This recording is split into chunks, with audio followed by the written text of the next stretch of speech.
guys, before continuing watching the video, don't forget to hit the subscribe button and turn on that notifications bell. Enjoy!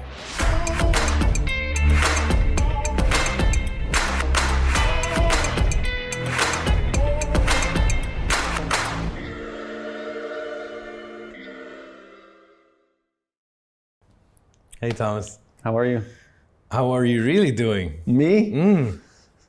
I'm doing good. It's the American election today, so been a little bit glued at my computer. I'm not American, but I'm invested in the American election since I live there. It's all over my social media. Yeah, so that's a little stressful. Other than Why that, would it be stressful for you if you're not American? Because I live there, I do feel very invested in the politics in the country, and I care about the environment. So I care about representatives that are going to protect the environment. And then, yeah, I don't like conflict. I just want people to get along. Like, I'm more of a peacemaker than a troublemaker. And so whenever I just especially I moved to America, and then since I moved there, I feel like the country's been feeling very divided, and it hurts me. Like, I just want people to get along, and I want people to be able to have conversations, but it just doesn't feel like it's there. And genuinely, I have empathy for everybody, just on both sides that are feel so misunderstood and mad at each other. So yeah, and it's hard not to care about it when you live there, it affects you, you see it every day on the streets and things like that. So yeah. So that's one side of you. Yeah. Other the than rest, yeah, I'm in an interesting time because I left the US about a month ago. And I don't know when I'm gonna be able to go back, because my American visa, I need to get it stamped and renewed, and there's no American embassies open right now. So it's a little bit stressful because I basically left my team and I said I'm gonna go film and make videos on my own for a while. And I just came back from Iraq and Afghanistan, which was crazy. One of the most eye-opening trips that I've ever done in terms of empathy for people in a part of the world that's just highly being portrayed as one way. And I got to meet all of the people that just are living their lives in those beautiful countries. Yeah, so that was a little bit of a tricky decision for my family. Going to Afghanistan was very stressful because there are risks, It is a country that is still actively in war, and it's the first time I've ever been to a place like it. So some people in my family were not very happy, and still I haven't fully resolved that. So again, as I said earlier, I'm not somebody that likes conflict. So whenever that comes up, I'm that sucks. I didn't want to be in the middle of that. I didn't want to cause any of this, It's just I felt connected to my storytelling mission to go to. But you still do it. This part of the world. Even though you don't like conflict, you're a bit stubborn. I am stubborn.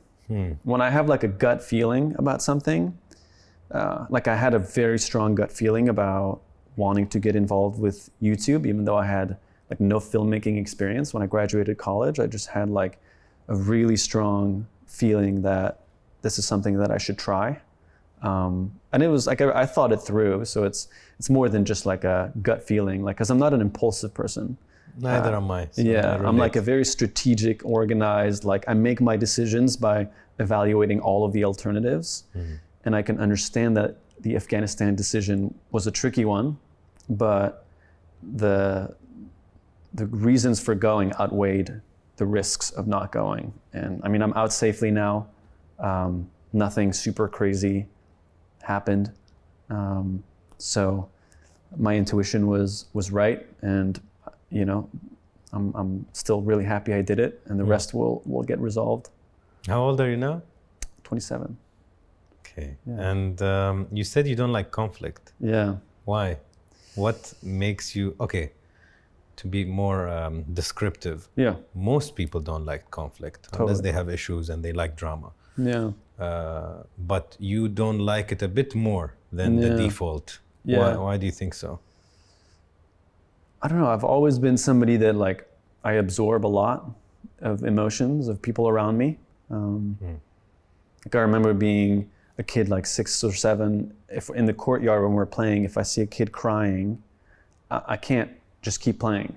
don't know, it would always like disturb me, and I would be like, what's happening? Like when I would go talk to him, I'd be like, what's happening? Like, what's going on? You know, even if I didn't know them, if I see a very strong emotion, it absorbs completely. And I think that's why I've been attracted to storytelling, because I like creating emotions within stories. Yeah. And I like pulling emotions out of people and out of places, and figuring out like what is the core to this, and what is the light in this story that I can bring to people. I think a lot of the stories that we hear now, especially in the news, are very negative. And I would like to be the counterbalance of that show people the positive aspects of a place or of people. And I think there needs to be more peacemakers in the world. And I've been finding more and more purpose in my storytelling through that. Okay. But yeah, I'm not entirely sure where it comes from. It's just kind of always been like that. We'll find out. Yeah, exactly. This is turning into therapy. How was your childhood though? It was great. Yeah? Yeah. The main thing I struggled with is I grew up with dyslexia, and I've never really talked about it publicly. So this is like my first time. I'm not embarrassed by it at this point, but I was very far behind in school from like the age of 6 to like 15. I was in the bottom 3 students in the class every year. So that was stressful, and like showing up to school every day, I felt, so I grew up, my family's Swedish, but I grew up in France, and the French school system is very strict and rigid. And like the school that I went to, it's an amazing school, but it's very competitive. So grades really matter. And at the end of the year, they assess everything, you know, and they sit you down and you're like 6 years old and you have all these grades and like math and all this stuff. And, you know, I didn't even understand what it meant, but there was like a clear undertone of like bad grades means you're not intelligent. And then there's the intelligent students and there's the non-intelligent students. And before I even understood like self-awareness, you know, I was getting this image of myself as like someone not intellectual because all of my other friends are smarter than me. And it's hard not to let that like nag at you. And that became like my identity. I was like, I'm just not a good student. That's just what I am. No matter how hard I try, I'm always gonna be slower than everybody else because I can't read as fast as my like friends. So it required like more effort to like get the same amount of information in than anyone else. And I don't know, when I was 15, I had like a moment with a teacher where he was like the nice teacher. You know, he was like the teacher that everybody knew you can talk in class, like you can get away with anything, you know? So I wasn't worried. I'm sitting in class, everyone's distracted, but then he just snaps and he screams only at me. He's like, Thomas, what are you doing? And I'm just like, I just freeze, you know, just like a deer crossing the road, like, whoa. And then he just goes on this rant around how like, he can tell that I want to do better, but I'm not listening. Like, you know, like it's out of everybody in the class, I should be paying attention and all this stuff. And he was like, you're never going to hit your full potential if you just like get distracted like this in class. Like, you know, you need to focus more than the others. And I want to see that effort in you. And I had a couple of other moments like that. That moment though, yeah. Was it a positive thing for you or a very negative? It's one of those moments that is very hurtful in the moment, and then you walk away from it and it became something positive. Because even though I think in the moment he was just frustrated by the class as a whole, and he kind of apologized later, I think he did have some kind of a point, right? Which was true, which is like, I can't afford to be as distracted as everyone else in class.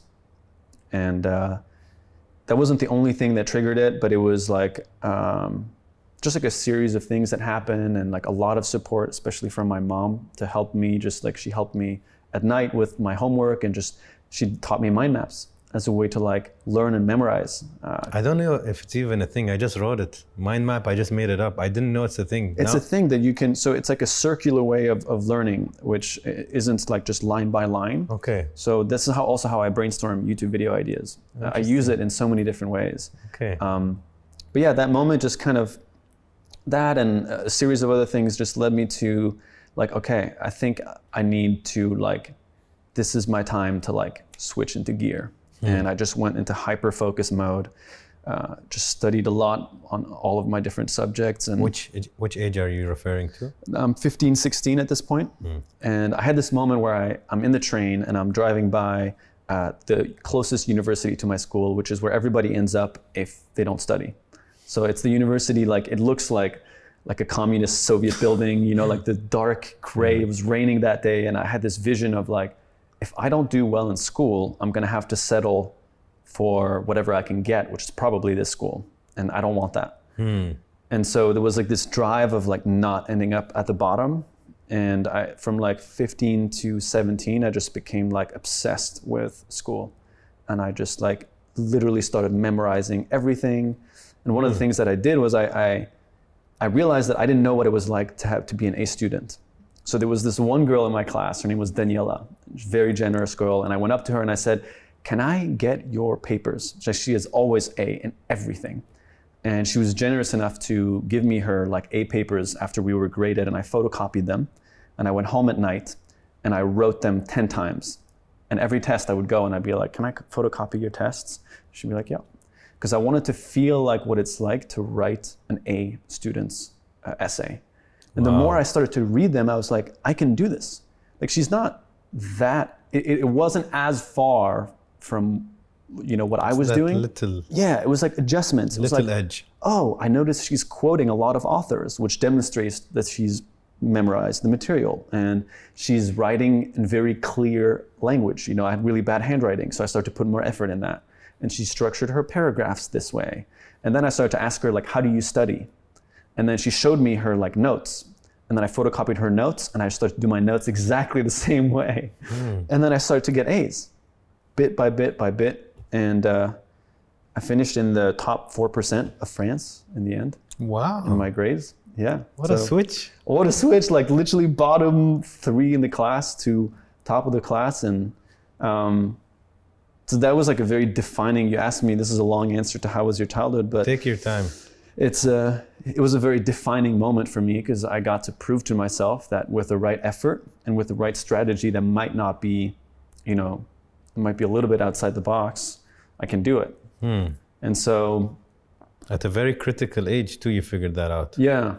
So I feel very lucky that I had that experience because I knew going up to picking up my grade that my faith in my own ability, you know, as much as you don't want to define it by external factors, like I had banked a lot on like, I hope this works because, you know, I've tried some kind of unconventional methods and I was historically not an A student.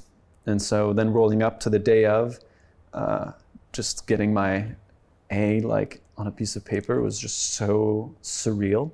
You know, I sat down and I looked at it and I was just so proud of myself. And yeah, it was the first time academically that I had like actually done well. And that whole like idea of who I was and who I am now like was completely shifted. And I still have some insecurities around intelligence. Like I noticed that there's moments where I feel like I need to overcompensate and maybe like, you know, in certain situations, I have to like show that I'm not stupid. And less as I grow up and I become like aware of it, you know? Like I would notice there's certain people that I would interact with that would make me anxious. And I was like, why? Like one of our mentors, one of the smartest people I've ever met. And I realized it's because he's one of the smartest people I've ever met. I'm like, I have to get this smart person's approval of me. To be on par also. Yeah. And I was like, what am I doing? Like, you know, like it's not a competition and it's not like he's not judging my intelligence, but it's just this idea that I'm always trying to figure out where am I in this, like, how am I? Were you categorized as, like you said, whether a stupid or dumb or not smart kid amongst other students, like, or they didn't care? It's kind of like an unwritten thing, I guess. And so I had to take extra. So the teachers in some of the classes make you come extra hours if you're not doing well. And those hours are before everybody else comes. And you're in the same classroom right after. So they see you. So when all the students walk in, they already see that I've been in there, and there was only 3 of us out of 32 that are in that class. So every time you're like, kind of like, hide myself. Yeah. And so even if there was nobody that was like laughing directly at me for not doing well, it was just like it was just like embarrassing to be in there, you know, and like it was me and two other kids that aren't even mildly trying, you know what I mean? And I was the only one trying in that room, and I was like, well, It's not fair. yeah, why am I doing here, you know? And it's sometimes how we make it a bigger deal. We think people are judging us this much, but they have more things in life. They judge us this much and they forget. But we create that embarrassing shame. Yep. It's a lot of a feeling of shame, like, you know, should I show myself? Oh, here we go again. Yeah. But nobody really cares as much as we care. Exactly. You know? Yeah. And your parents, how was the relationship with them? And I mean it in a way specifically that you had these challenges in school, which is a very crucial part of our upbringing. So were your parents the balance of support when here it's not really working out in the beginning? Yeah, so my mom was super supportive, and my dad was too. I think my mom had more empathy for my dyslexia, or like understanding it more. I think my dad was a little bit like pushing me to like do better, which definitely contributed to me wanting to do better. And he sat with me as well in the summers. We would do like extra stuff in between, and he was very dedicated to like helping me with that. And my mom was very just understanding of like, okay, I think he needs to learn differently than the other students.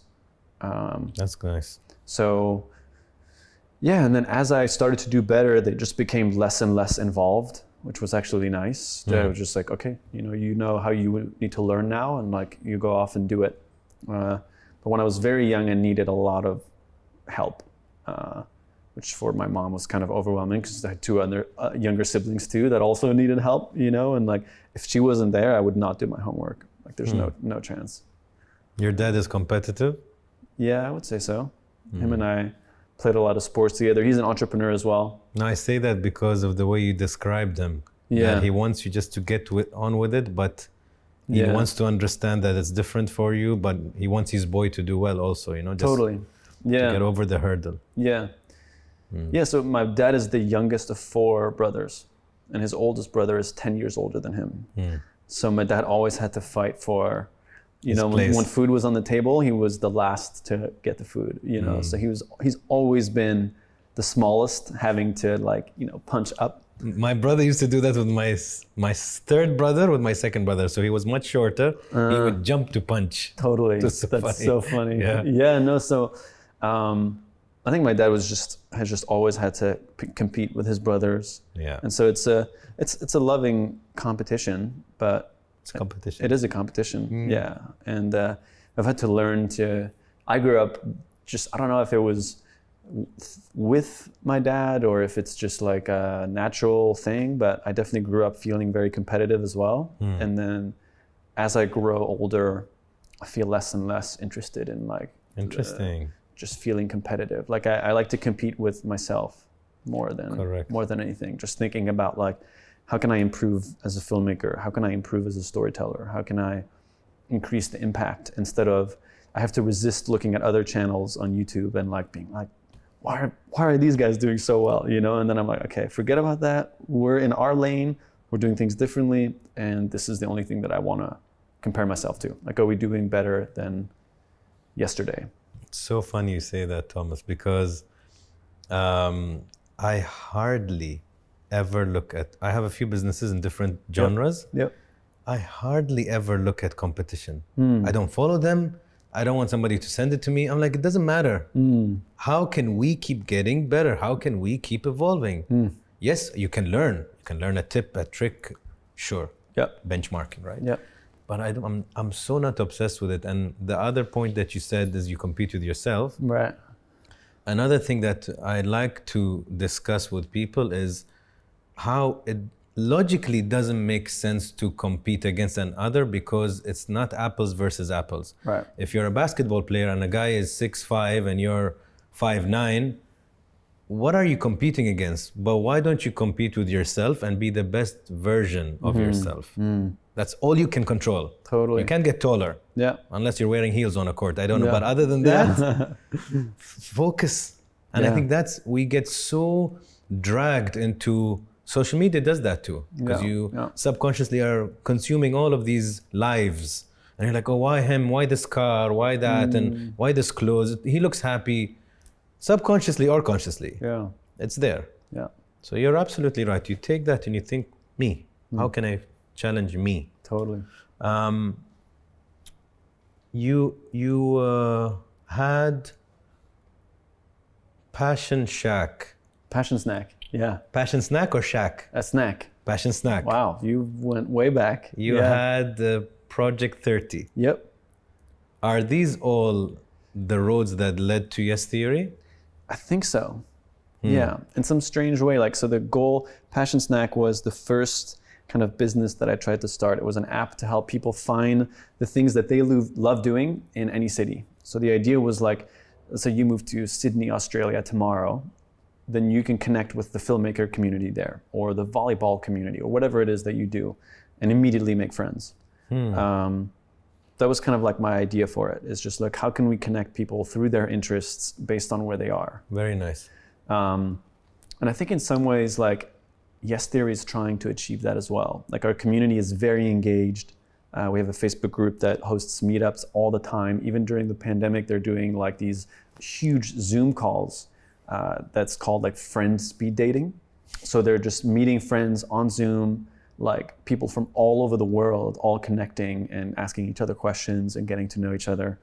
And so I think in some ways, like, the idea of wanting to connect people ended up happening through our community now with Yes Theory. And Project 30 was the start of Yes Theory, basically. So yeah, I think you're right. It was definitely like a seed, and then I pivoted and decided that though tech is interesting to me, I think filmmaking is where I had a feeling I would find more fulfillment. And have you? Yeah. Yeah. Why did you call it Yes Theory? Maybe you've talked about it, but I don't know the answer. Not really. So basically, when we moved to California, this was a year after starting, initially we called it Project 30, then we called it Generation Why Not.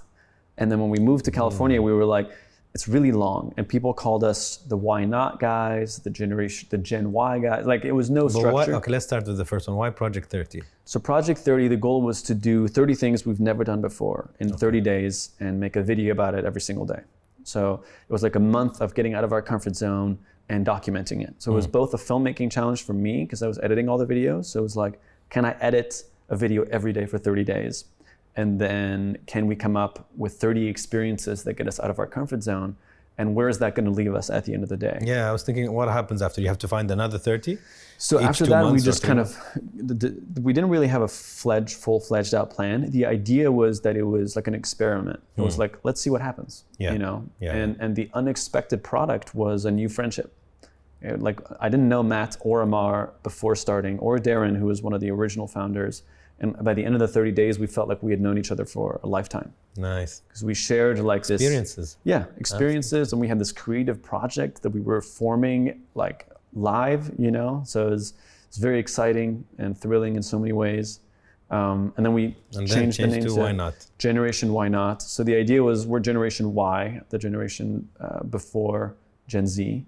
And we just thought, like, why not? Like, challenging the status quo, kind of questioning... Because at that point in time, we felt very connected with, like, why not, like, try something different after college instead of immediately getting a job? Yeah, why not? So why not? And so that idea felt very present. And then when we moved to California, we didn't have the Instagram handle, we didn't have the YouTube handle, like, there's so many things missing. So we were like, okay, it's probably a good idea to rebrand before we really start producing content again. And so we felt like we had landed on this is an idea. We were like, this is not a concrete, like, we're not pretending like we have all of the answers to life's questions. So we're like, okay, this is a theory, what we have. And then our mentor said, whatever you choose, it should have yes in it. Yes is a very, like, shareable and powerful word.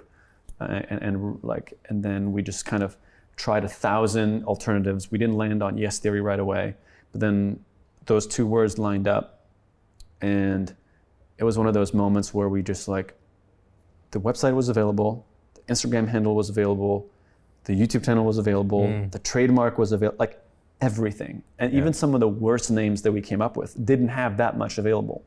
So we were like, The stars within aligned. 5 minutes, we just bought everything. And we just decided that was going to be the switch, fully rebranded everything, and then launched. And since then, we haven't looked back. The first thing that made my eyes sparkle is the words "why not?" Yeah. Because I can relate to it so much, Thomas. And I'll share a personal story if it even matters. I would love that. One of my businesses is a hair salon. I'm a mechanical engineer by background, so everything I do is irrelevant to what I'm supposed to be doing, right? So I remember a staff member comes to me and she says, you're doing Bukhash Brothers. It's a good, digital agency. And one of my friends told me, she comes to me, she says that somebody told her that, Anas is doing well in his Bukhash Brothers thing. Why does he even want to open a hair salon? So I just look at her and like, why the fuck not? That's it. That was my answer. That's so good. Because I was like, you know what? I'll give it a shot and my best shot.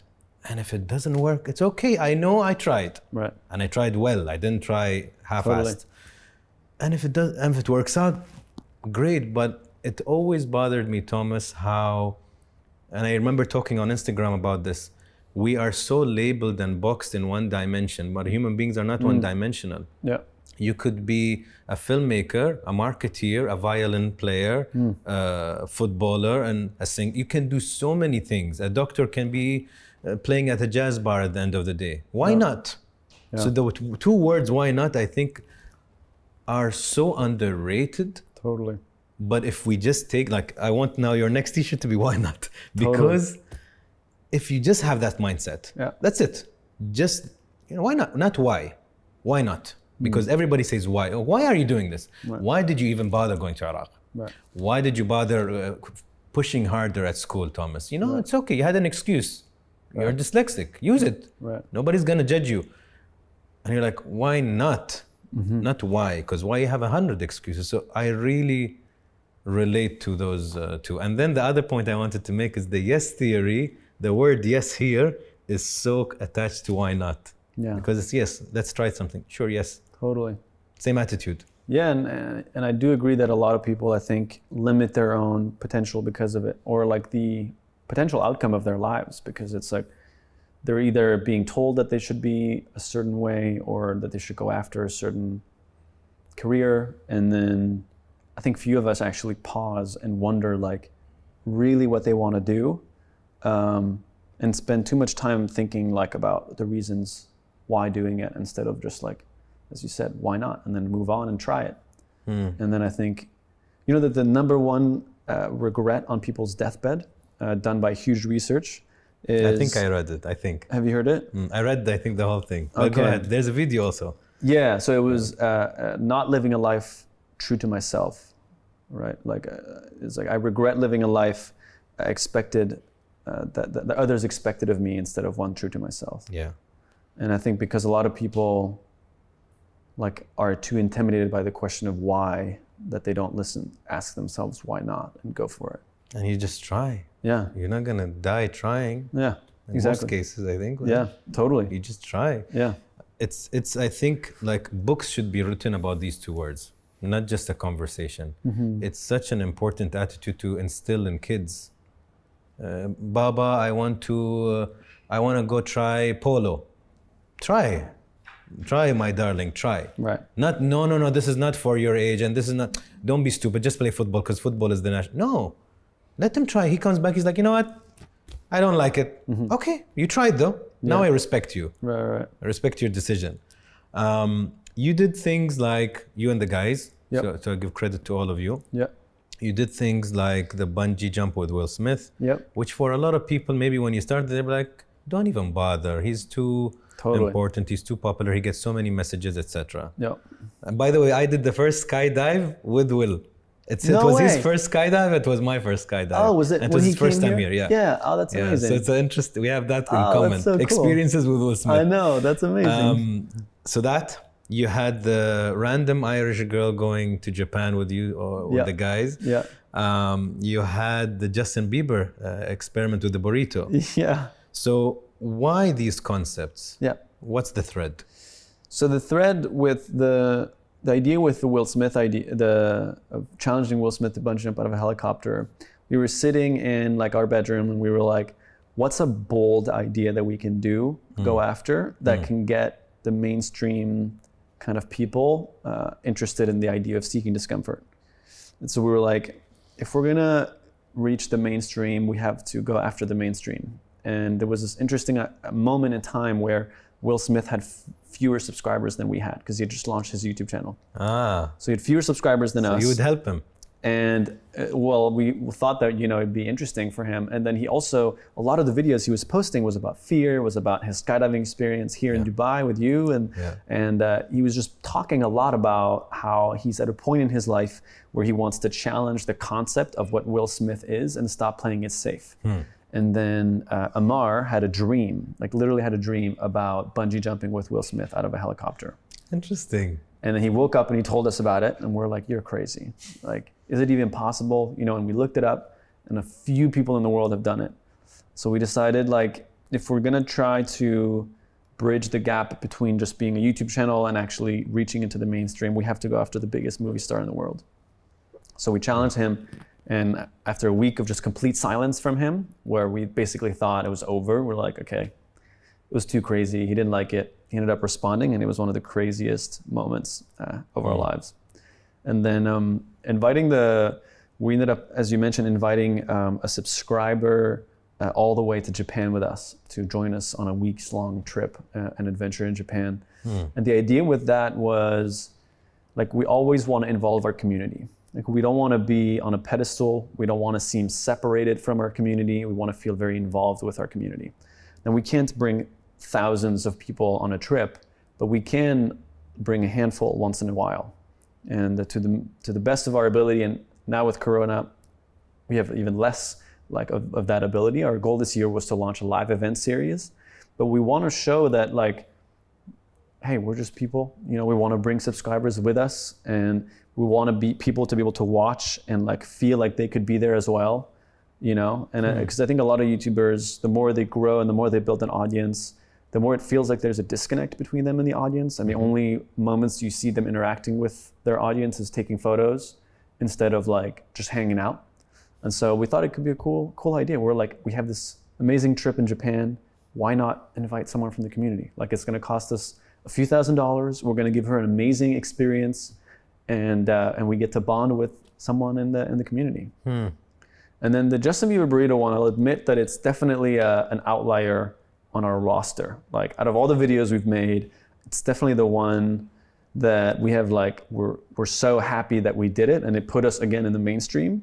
But also, it's not the most Yes Theory moment, because not on brand fully, you mean? Yeah, exactly. Like, because everything we do, we tried to make it a very positive thing, and it was like positive. Everyone laughed and had a laugh.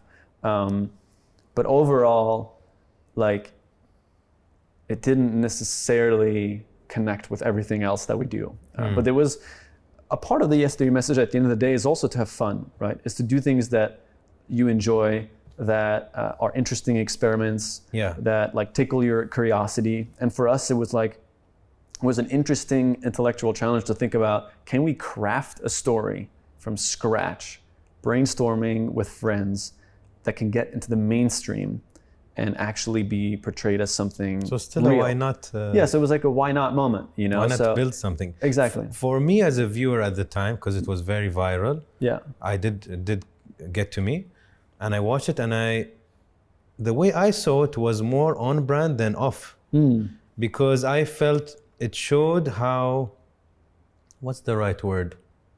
Silly. The world can be, that they're really bothered by how somebody eats a burrito rather than people not having access to education or polluted water or environment. And sometimes, but that's the world you're in. You want to know where this person is going to have their wedding because they're a celebrity. What is she wearing? What surgery did that person do? Which car rims does this? I'm not saying these things are bad. Material is sometimes fun. I like clothes, I like shoes when I can afford them. You know, it's nice. It's nice to buy your mother something, it's nice to buy your father a vacation. there is some beauty to materialism if it's especially to build memories or a nice emotion, right? To tell somebody you care. But we also live in a bit too much materialism. Yeah. And something as lame as wallahi it, I say wallah means I swear in Arabic. So I like eating a burrito here or here or here, does it really matter how that person eats it? It's up to them. I know. To each their own. It is really but that's what I thought the video displayed. Yeah. That where are we putting our focus? Totally. You know? Yeah. I think one thing that we regretted in hindsight was not being like, at the end of the video, like, now that we have your attention, why aren't you paying attention to this? You know, that was the only like plot twist. Yeah, the conclusion. Because we edited that video in like a day and a half because it went viral way faster than we expected, and we were busy doing other things. And then we're like, oh my God. Focus here. Like we have to put this out immediately because it's relevant now. If we put it up next week, people might be like, what are you talking about? You know, it's too late. So like a viral moment is happening right now. And we were like, if we release it at the peak of the noise, it's gonna throw fuel on the fire. So we like edited it in a day and a half, just threw it together. I pulled like an all-nighter, and then we just clicked upload. And then that video also just kind of. So I'm getting to know you. Why do you think Thomas is doing all of this? Not you, Yes Theory. Right. We talked about Yes Theory not because I never talk about work on the show, hardly. Right. But I talk about Yes Theory because I'm more focused and I have more interest in the reasoning, right? The purpose. Yeah. Why people do things like this. Totally. So now, from the yes to you, why do you think you have this personal drive not to go through the normal route in life and a normal career and a normal career ladder and get your degrees and your PhDs and go on a corporate spectrum? But you have this feeling that I don't like conflict. I don't like that people get only one side of a story. I want people to get along.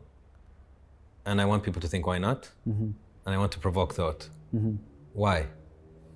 Why does it matter so much to you? It's a great question.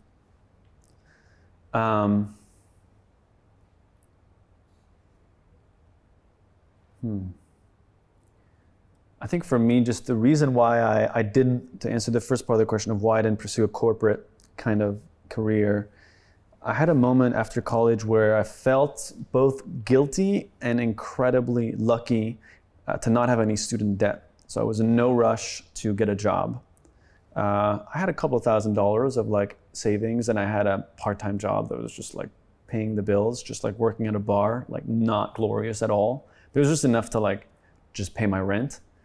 And I paused, and as I was starting to think about applying to jobs, etc., I was like, I'm actually in like this incredibly privileged position where I can make a choice. I actually have the choice to decide what I want to do with my life. And I can spend the next 3 to 4 years failing and still only be 25 years old. So then I was like, I feel like I owe it to myself to try. Like if I don't try and I just settle for a safe job for no real reason, like I'm gonna regret it for the rest of my life. Like I just felt like I have every reason to try. Like there's really nothing for me to lose. Like I don't have a family, I don't have a mortgage, I have no bills to pay other than just taking care of myself. And I have friends that are willing to host me on their couch, which is perfectly fine for me. Like I don't even need an apartment, so I gave up my apartment. And then I was like, I don't need fancy food. So I just started to buy like cheap pasta and tomato sauce, and I just ate that for like 2 months. And I loved every second of it. I was like, I'm now earning my way to an alternative career, and I'm not spending anything. You know, like I would go out and party with friends. I wouldn't buy a single thing, you know, and like I just couldn't afford it. Like I had no money to spare. I would walk home instead of Ubering, even in the cold Canadian winter. Like I just did everything I could to save every dollar because I wanted it to be dedicated to trying this new career. And I also wanted to make sure that I'd have to spend as few hours as possible working in this like part-time job. So that's how I arrived at that. And then for my personal purpose in storytelling, I'm actually asking myself a lot of questions right now around like, where do I want to go? You know, I think for a while when we started, there was like a drive to just survive, It was like, how do we just get to a point where YouTube can pay our bills? And so it was just like, let's come up with fun ideas that fit like the Yes Theory message, that involve our community. And then we were just filming so many different things.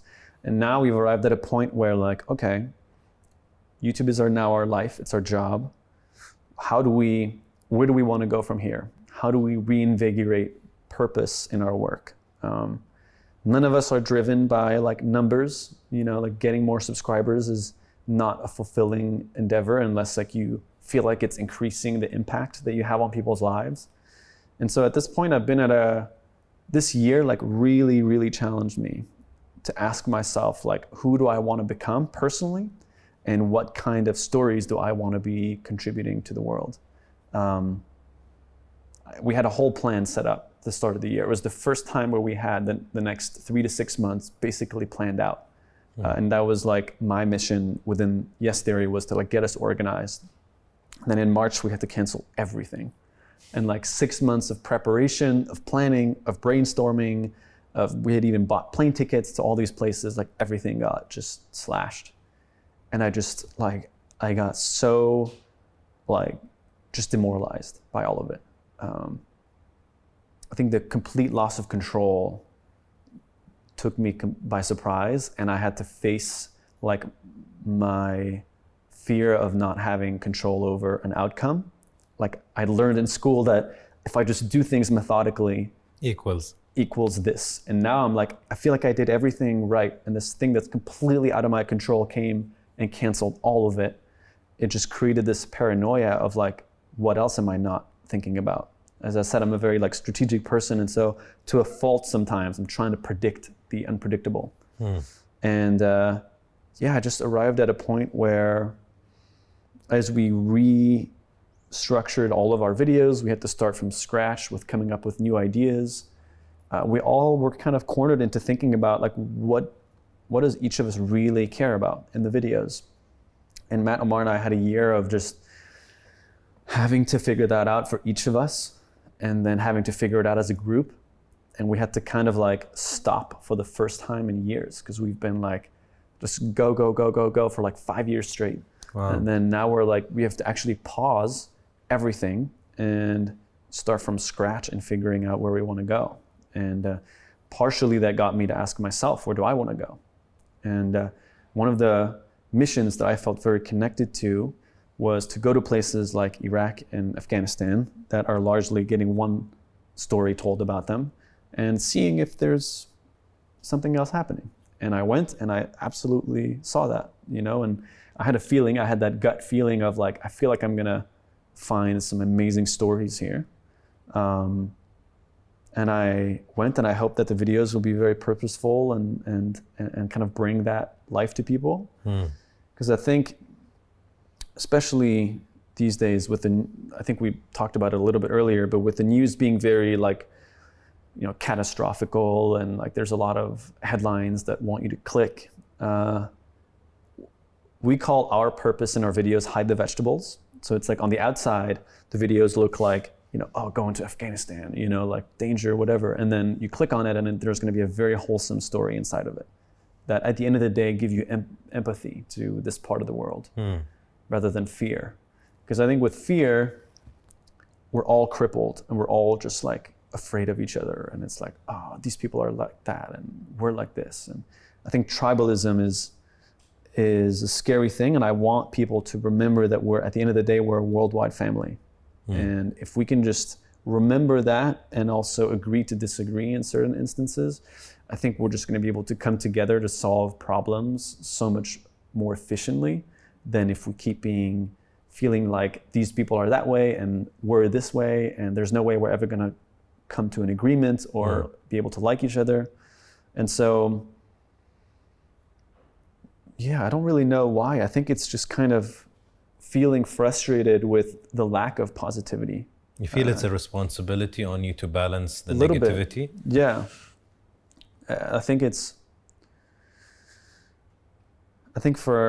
I had a moment during COVID where I was like, why is nobody like contributing to making us feel like, giving us one side of like, what's a positive thing here? How can we feel hopeful about the future.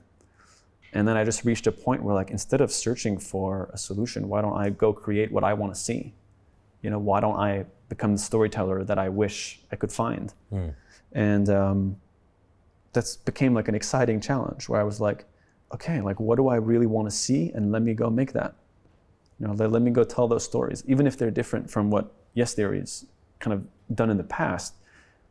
This is actually a way for us to evolve as well. If each of us start to think about how do we want to grow as storytellers? And yeah, I'm still honestly piecing it together. It's an ongoing journey. Yeah, it is. Know? But look, like Thomas, you have a very clear mind. You have a clear mind, which is a blessing.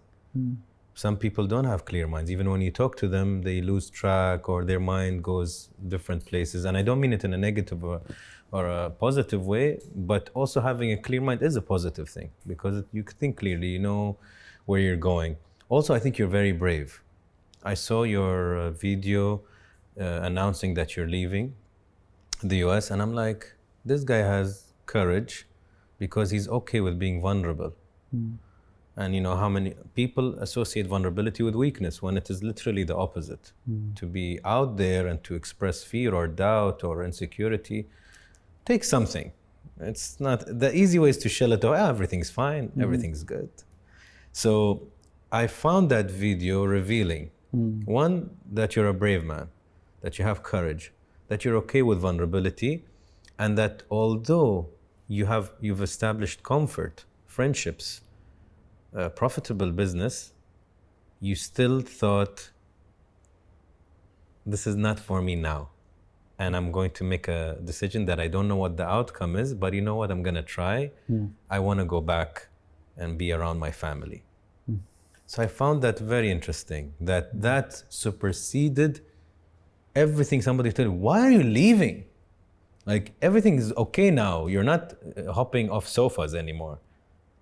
Why? And people will not understand. And some family members won't understand, some friends, maybe partners, they might not get it, but you know enough to know that you needed to.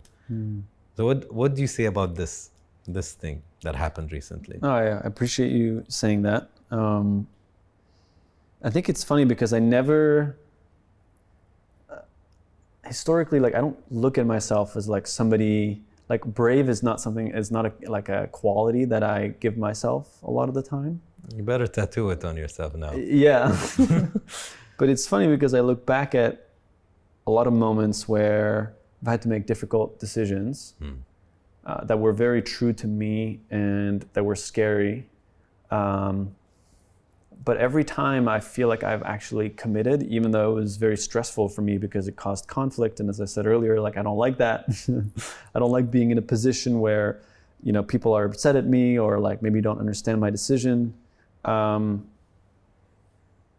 And so I try my best to make sure that I align my decisions with where I see myself wanting to go in the future. And so the way that I think about it is, I don't know if you've heard of Jeff Bezos, he called it like the regret minimization framework.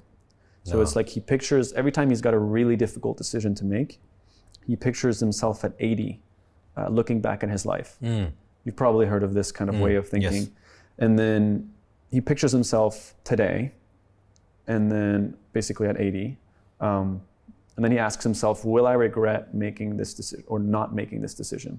And if the answer is yes, then he knows he has to do it. And there's moments in time like that when I feel like I'm faced with a hard decision where I like close my eyes and I picture myself being older, being able to look back at my life and making this decision. And it makes that gut feeling, it helps me connect with that gut feeling that disconnects me from the noise around me of like, okay, it might upset these people, you know, it's gonna cause these logistical problems. Besides that, is this what I really want? And it's just given me clarity in those moments. And going home and leaving was just this thing that I felt like I needed to do, but I knew was gonna be tricky for the team. I just moved into a new apartment with my girlfriend. And I know that telling her that I'm trying to leave was not gonna be, you know, the best way like to start this new apartment life. And then And then obviously with the visa situation, not knowing when I was going to come back is like, okay, this is tricky. But I just had that feeling of like, I think leaving is the best thing. And it's going to also drive me to want to over deliver in terms of making sure that I film my part of the work. Like I didn't want to drop the ball on the team. So I'm now filming more probably than I would have if I was at home. Yeah. And now you have more content. Well, exactly, because we're filming in two places now. Yeah. So overall, like it's turning out to be a total like net positive, other than like, you know, the apartment and things like that. Like things get sorted in the end. True. And I'm just like really happy to. Family is really important to you, right? I mean, part of the research I got pictures sent to me of your Instagram like 300 weeks ago. Like, okay, that's good research. Anyways, but it was like pictures of you and your cousins, you and your mom, you and your dad. So it gives you a sense that with Thomas's history till now, that's an integral part of his life. And maybe in the last few years, that family dose has been reduced, and you just realize that now that the noise has gone, as you described. Yeah. Is that true? Totally. Yeah. Because I just had this feeling more and more being so far away, and being like 9-hour time difference between Los Angeles and Paris is really bad. Like it's a very tricky time difference to actually even get on a phone call together. There's like a small window of time where we're both kind of free, and usually it's when I'm at lunch, you know, so it's tricky. And more and more I've just like during quarantine, my entire family quarantined together except for me. I was in the US, and you know, I would FaceTime them when they were at dinner, and I had a lot of FOMO, and I was like, damn, I'm like, you know, all of them got to spend so much time together now, and I was the only one that wasn't there. There was like a strong feeling of like missing each other, and I couldn't leave. So yeah, more and more I've been thinking about it, and I've been questioning my own assumption of the fact that I need to be in Los Angeles all the time, because there is a need for me to be there, but is there a need for me to be there the whole year? The whole year. Like, could there be a portion of the year where I'm in Europe? Absolutely. And I can go where the weather is good. Yeah, exactly. Although LA is usually good in general, but yeah. No, but yeah, go totally. To other places. Like, can I alternate between and that's the two? how the world is. I know so many people that have 2 residences, and they would go like 6 months here, 6 months there, 3 months. Like the world has become a village. Yeah, and it comes back to the question of why not? Why not? Right? Of like how? You try. Yeah, or how could this happen? How could we make this work? Yeah. And at the end of the day, there's several people within Yes Theory that would love to spend more time in Europe. There's a few of us that have like European backgrounds or family in Europe, and so it's like, why couldn't we set up a Yes Theory office somewhere in the smack in the middle of Europe that allows us to be in both places? And storytelling wise, like we've made a lot of videos in the US, which is great, but we feel more inspired by the rest of the world at this point. You know, we filmed a lot in America, which is great, but there's a lot of ideas that we have in Europe, in Asia. I've only been to Egypt in the whole continent of Africa, so many countries that I want to see and learn from and explore. And you're much closer to all of these places when you're in Europe. So it's an exciting thing to like, when you land on something that has been an assumption for so long and you question it, it's both a scary thing, but it's also an exciting opportunity to think about what are the possibilities with this. And I think it's just like growth, right? Like when you realize that there's a part of you, there's an assumption that you've made that maybe wasn't correct, and you now have the opportunity to at least question it, right? You might come back to like, you know what, I've thought about it now, and it's go better back to the States, or something. Exactly. But fine. At least considering it is an exciting thing, because it's like, okay, maybe we can optimize things a little bit. Correct. And maybe this can create an interesting story for Yes Theory. Okay, we're now expanding into Europe. You know, that's a part of the narrative as well, that you can. It's a very good growth. I think it's a great decision. Yeah. So it's with Corona, it's like limited more possibilities, and like it's made everything more complicated. But I hope that, you know, by next year we can actually start thinking about these things in a way that would make sense strategically, and allow even our American employees to potentially come out to Europe and edit out of there for a little bit, or, you know, just allow motion. Why not? Yeah, exactly. Why not? One of my questions, but I think you kind of answered it, was what did you learn from the Corona phase? And something that my friend told me that he learned reminded me of you now, what you just said. He said that in Dubai, because life is busy, you have your cinema friends, you have your clubbing friends, you have your dinner friends, right? And you're always busy. So you're always distracted. He said, when I was stuck at home, it made me realize who I actually want to check on and say hi and how's things going, because you're not calling to say, by the way, party, blah, blah, blah, cinema. You don't have a reason or an excuse or an entertainment to do with that person. Yeah. So it becomes extremely purely focused on, hey, Tom, you okay? Yeah. How's things? What did you do today? Did you watch that Netflix thing? It becomes very human. You Right. actually care. So he's like, it filtered this many friends to whoop. And I think for you, it became like my family's bonding, and I miss that. I want to remember and feel and hug, Yeah. and Absolutely. maybe that's the biggest learning. Totally. Okay, hypothetical question. Hit me. If you have enough money for 500 years of stability, Yep. very comfortable living, with one rule, one condition, is that you have to choose a job. Okay. What job would you choose? Can it be what I'm doing right now? Can. Yeah. So you I are would choose on, that. you feel you're on point now. Yeah. This is you. Yeah. Directing. I would like to eventually get into long form, and one day I would like to write and direct my own feature. But filmmaking in general, the beauty of YouTube is that there's no red tape. I don't need executives in Hollywood to fund it. I don't need to, a This is crew why of ABtalks It's just is whatever on. I do. Yeah, exactly. You guys set this up. You run your show. You decide. The way you So- want it, yeah. So I wonder if, I'm waiting for that point. I feel like I have so many stories, real stories in the world that I want to tell before. But to me, doing something that involves travel and creativity and positive impact is what I wrote down when I graduated college that I wanted to do. And so this is kind of tied to the story. But so basically, like when I graduated, I asked myself, okay, imagine I'm 21, I'm picturing myself at 30. What do I want my 20s to look like? And I wrote down travel, creativity, and positive impact. And then I wrote down all the jobs that I could think of that involved those things. So it was like, okay, teaching English abroad, journalism, but I'm not an amazing writer, but maybe, I can talk someone into letting me be a journalist, consultant, blah, blah, blah. And then making YouTube videos ended up in the list. And then out of all of those, I asked myself if risk wasn't a question. So basically what you said about stability, and I could do any of these, which one would I choose? And honestly, I was surprised, but I was like, if I could succeed no matter what, making videos is what I'd want to do. And that was the moment that I decided, like, okay, this is what I need. This is what I should pursue. Nice. And that's why, like, when you ask that question, like, I'm actually very lucky that I feel connected to that. We to are, that answer. for sure.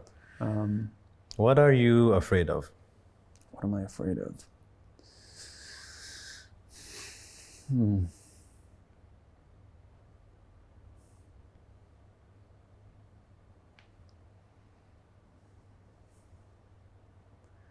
A simple fear is, a visual one that we've highlighted enough in the videos is I'm not a huge fan of heights. But a more psychological one, I do fear that the world won't be able to come together and, like, as a collective, solve the problems that will allow us to create a world that gives space for everyone to be the person that they want to be. And feeling with that there's more and more people that are on, like, more extreme versions of, at least online it feels that way in terms of their opinions. I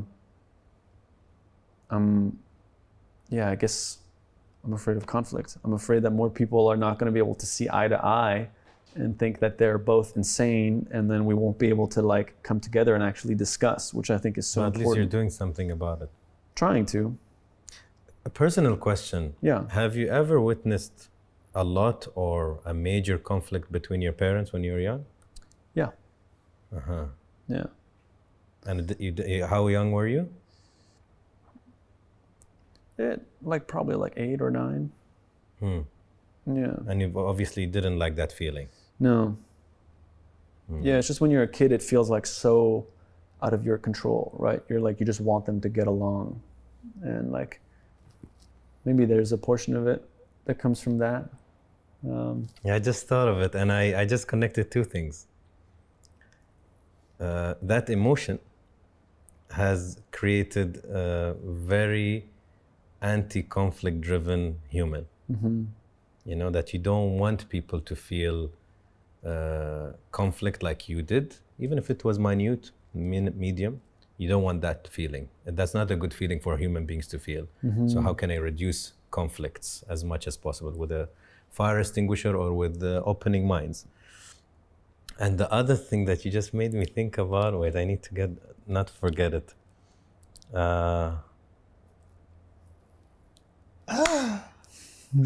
What did you say? You said,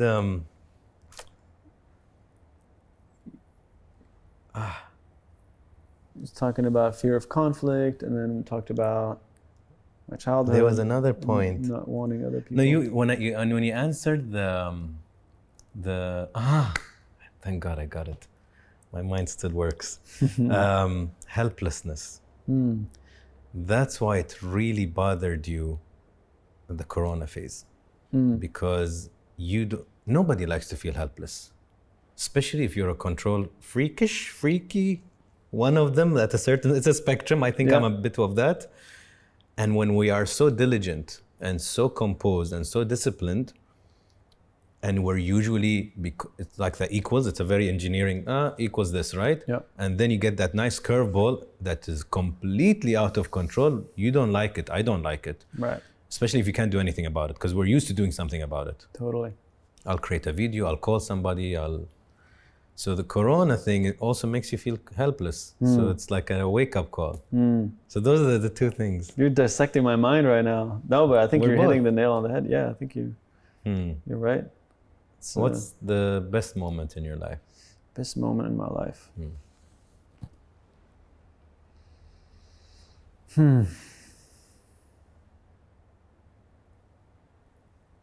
It's so hard to choose, but there was a moment that was very wholesome for me, which was, again, like I'm very lucky to have a lot of great moments. But I was able to get my parents to attend the jump with Will Smith. And I got to see my parents meeting him and getting photos. And my mom became really good friends with his mom. And they had dinner together, and they sat next to each other on like Will Smith's 50th birthday. And it was just such an amazing feeling to have been able to bring my parents to that event.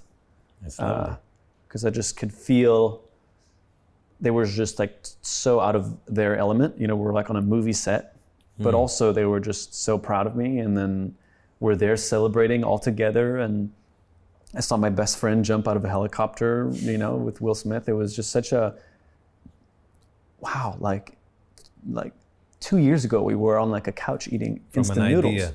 Yeah. It was just so surreal, like how, and it also gave me like so much excitement for the power of the internet. Like at what point in history could you have done something like this with a movie star not having connections in Hollywood or whatever, right?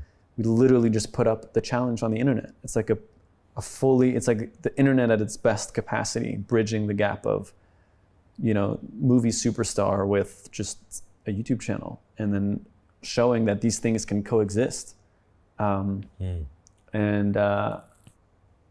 It was just such a great moment that I felt very proud of, and I was very worried because a lot of people were like asking me like, what if you guys become the guys that killed Will Smith? And I was like, oh shit, what happens if something happens? I don't know. So, you know, I also had such relief when they both landed safely. And then we were just all be able to celebrate, and it was very relaxed. Like everyone put the cameras down and everyone was just hanging out. Just felt like a very, very good moment. What about the worst moment? Worst moment.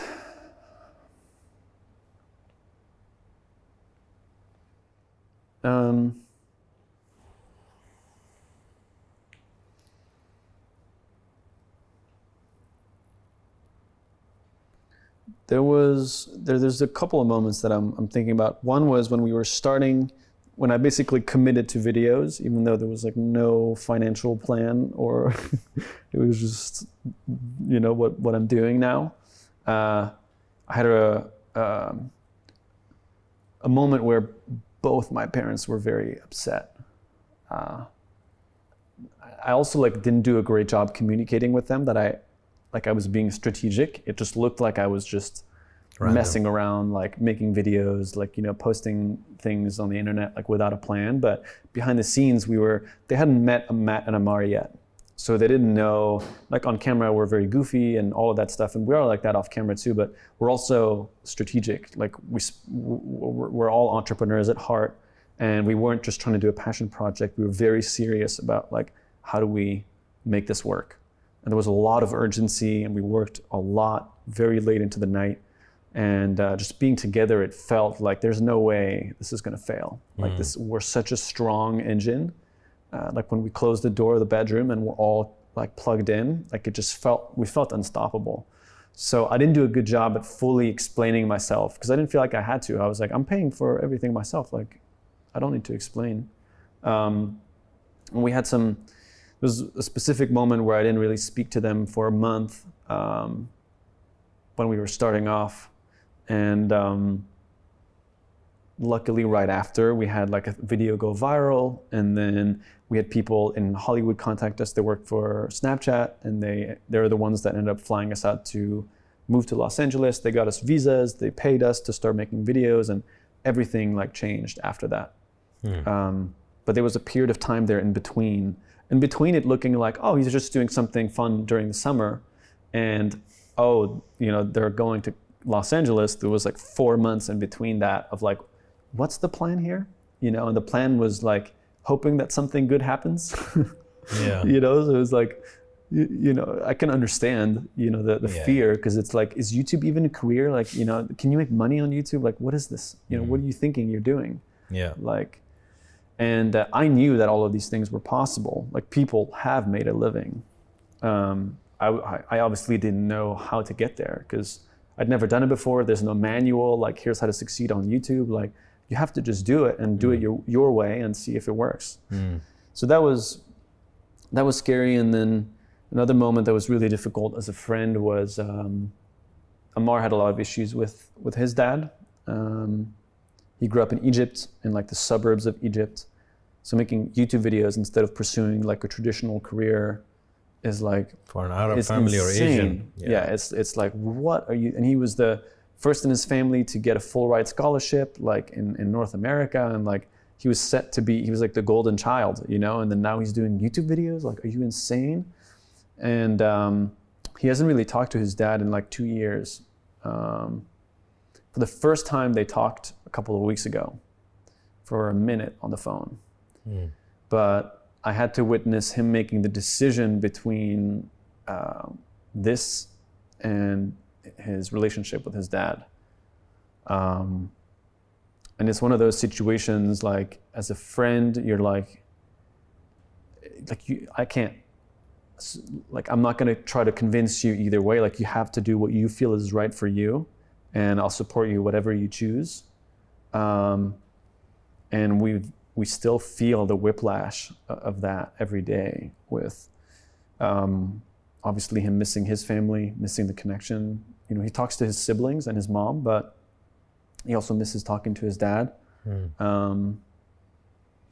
Yeah, that was just like a very emotional moment. And it was like, we were there for him as a friend, but it all felt so foreign. And a part of me felt very guilty and responsible because I'm like, I dragged him into this. Like, what am I doing here? You know, is this the best? Should he do this? You know, and I obviously saw the joy that he had and the connection that he felt in the work, and like, it felt undeniable that he was in the right place. But a part of me still felt a little bit guilty in that moment of like, what kind of conflict am I causing here? You know, and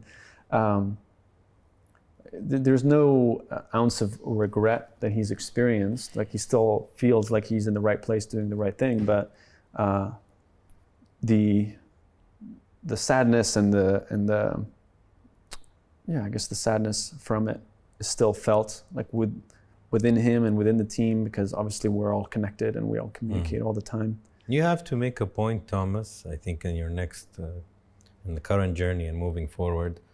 And I don't mean it as a guy who, maybe don't know better, but I'll just say because it's on my mind. Yeah.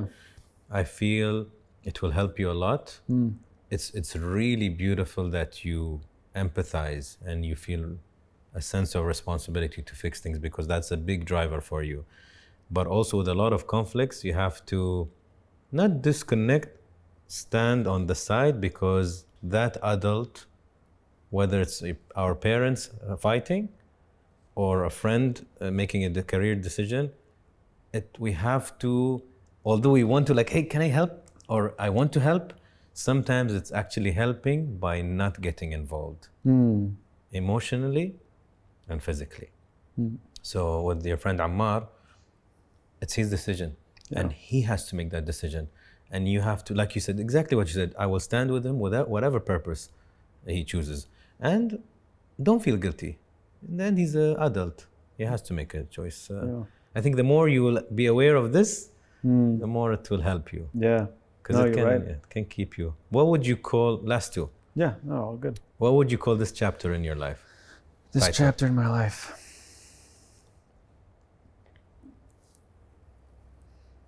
I guess it's like a renewed self-discovery in a way, or questioning previous assumptions. Nice.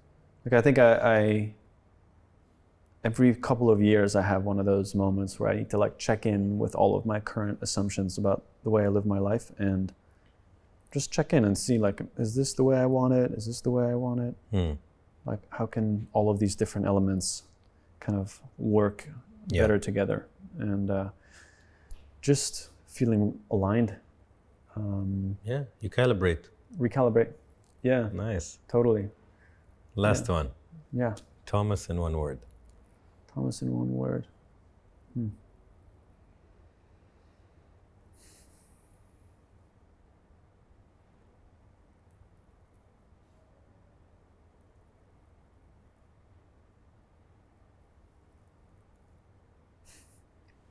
That's difficult.